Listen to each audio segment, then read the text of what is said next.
আসসালামু আলাইকুম রহমতুল্লাহি ওয়া বারাকাতুহু। একটি জরুরি বিষয়ে কিছু কথা বলতে চাই।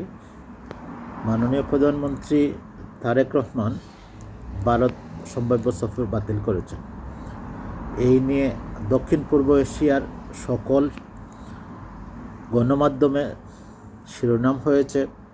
বিশেষ করে দক্ষিণ এশিয়ার সব বড় বড় মিডিয়া হাউস লিড নিউজ করেছে যে তারেক রহমান বাংলাদেশের প্রধানমন্ত্রী ভারত সফর করছেন।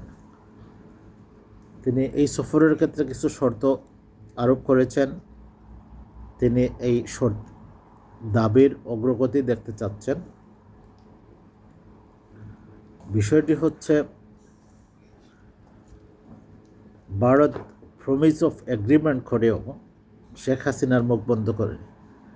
তারা বলেছিল যে ভারতের মাটি ব্যবহার করে শেখ হাসিনা বাংলাদেশ বিরোধী বা বাংলাদেশ সরকার বিরোধী কোনো তৎপরতা চালাবেন না।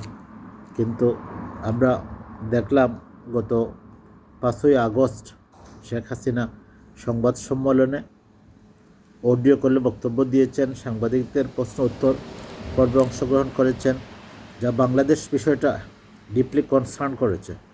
তারা বিষয়টি নোটিস করেছে যে তার বাংলাদেশের আপত্তি সত্ত্বেও এবং ভারতীয় সরকারের প্রমিস সত্ত্বেও তারা শেখ হাসিনাকে এই অ্যাক্সেস দিয়েছেন। এই জন্য আসন্ন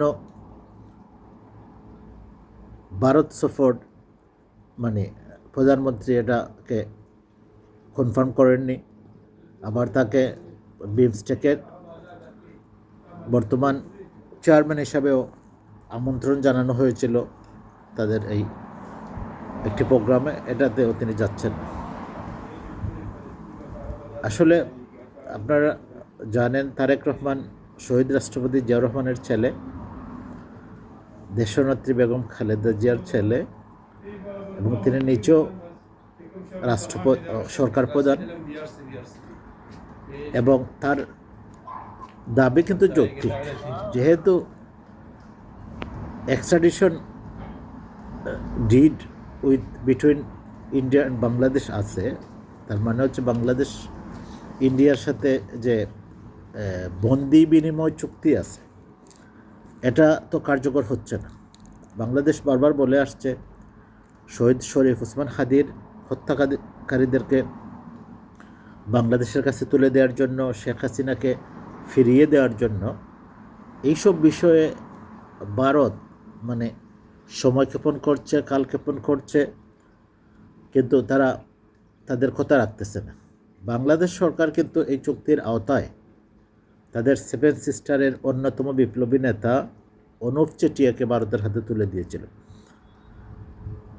বাংলাদেশ ঠিকই চুক্তি অনুযায়ী তাদের দাবির প্রতি সম্মান জানিয়ে অনুপ চেটিয়াকে তারা ভারতীয়দের হাতে তুলে দিয়েছিল, কিন্তু তারা শেখ হাসিনাকে তুলে দিচ্ছে না বা ফিরিয়ে দেওয়ার ব্যবস্থা করছে না। তদুপরি তারা আবার ওই শেখ হাসিনা তাদের মাটি ভারতের ভূখণ্ড ব্যবহার করে বাংলাদেশের বিরুদ্ধে, সরকারের বিরুদ্ধে বিভিন্ন অসংলগ্ন কথাবার্তা বলছেন, সরকার বিরোধী কোনো বক্তব্য দিচ্ছেন। বাংলাদেশ আপত্তি সত্ত্বেও তারা এই বিষয়টি নিয়ে কোনো চিন্তাভাবনা করছে না। বাংলাদেশ যেখানে ডিপলি কনসার্ন দিছে যে এটা করতে দেওয়া যাবে না, এ বিষয়ে যদি গুরুত্ব না দেয় তাহলে দেশের প্রাইম মিনিস্টার বা প্রধানমন্ত্রী কেন তাদের দেশ সফর করবেন? এই বিষয়ে তারেক রহমান তার যৌক্তিক দাবির প্রতি উনি শক্ত অবস্থানে নিয়েছেন। এটাই হওয়া উচিত একজন সরকার প্রধানের, রাষ্ট্রপ্রধানের, রাষ্ট্রনায়কের, যে প্রতিবেশীর সাথে সম্পর্ক থাকবে, কিন্তু এটা হবে সমানে সমান। কোনো ধরনের ছাড় দিয়ে বশ্যতা স্বীকার করে কিংবা পার্শ্ববর্তী দেশের চাপে পড়ে নথোজানু হয়ে কোনো সিদ্ধান্ত না নেই হচ্ছে সরকার প্রধানের কাজ, দেশপ্রেমিক সরকার প্রধানের কাজ। এক্ষেত্রে তারেক রহমান আমরা মনে করি সঠিক সিদ্ধান্তই নিয়েছেন। কিন্তু তারপরেও এটাও আমরা বলতে চাই যে প্রতিবেশী পাল্টানো যায় না। প্রতিবেশীর সাথে দর কষাকষি করে নিজের অধিকার, সার্বভৌমত্ব, স্বাতন্ত্র্যতা বজায় রেখে কাজ করতে হয়। কিন্তু ওরা তো ভারতীয়রা তো এক ধরনের গোড়া। ওরা ছলে বলে কৌশলে তারা চাইবে যে তাদের স্বার্থ সমুন্নত রেখে বাংলাদেশের স্বার্থকে জলাঞ্জলি দিতে। এটা কোনো অবস্থাতেই বাংলাদেশের জনগণ হিসাবে, স্বাধীন সার্বভৌম বাংলাদেশের নাগরিক হিসাবে আমাদের এটা আমরা মেনে নিতে পারি না।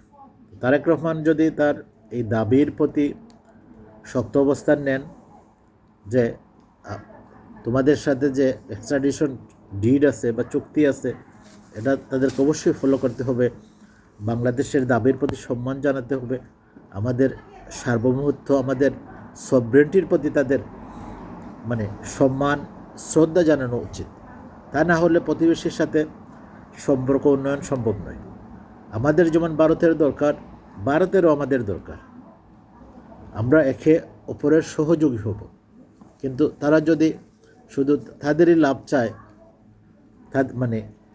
এটা তো কোনোভাবেই সম্ভব না, এটা মেনে নেওয়া যায় না।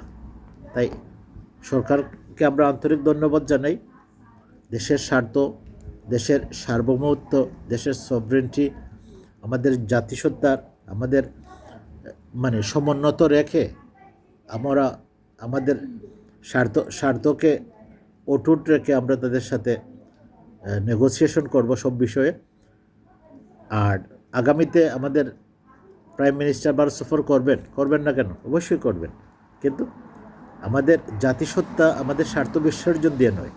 আমরা ভারতীয় প্রধানমন্ত্রীকে বাংলাদেশ সফরেরও আমন্ত্রণ জানাই, স্বাগত জানাই।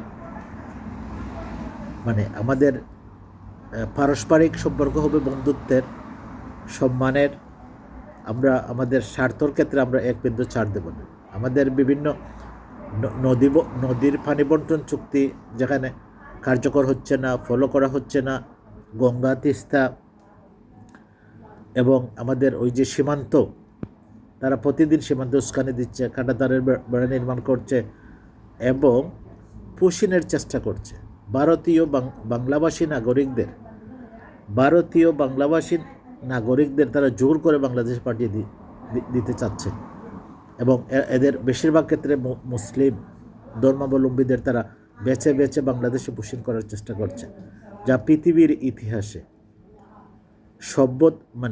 যে কোনো সভ্যতায় এটা কখনো হয়নি, কিন্তু তারা এটা করছে।